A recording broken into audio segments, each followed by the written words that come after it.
how to edit an X post.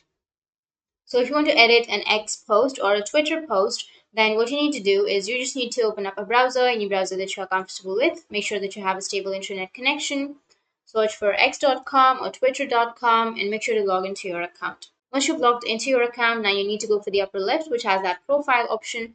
Under your profile, you will have your tweets or your posts, right? So simply go for the upper right, which has that three dots icon. Click on the more, and under more, here you will have an option of edit. So you can also do that with the other post. So here you can also go with the three dots under your post, and here you will have edit option. Click on edit, and if you want to edit your post, then make sure that you have the X Premium option, because if you don't have the X Premium option, or if you have not upgraded to Premium, then you will not have an option of edit, or you'll not be able to edit your post. So simply go for update. So simply go for upgrade and upgrade it to the Premium, and you'll be able to edit your post. And once you click on the edit post, then you'll be able to edit the post, or just simply remove the text, and then you can add other text, and you will be able to update.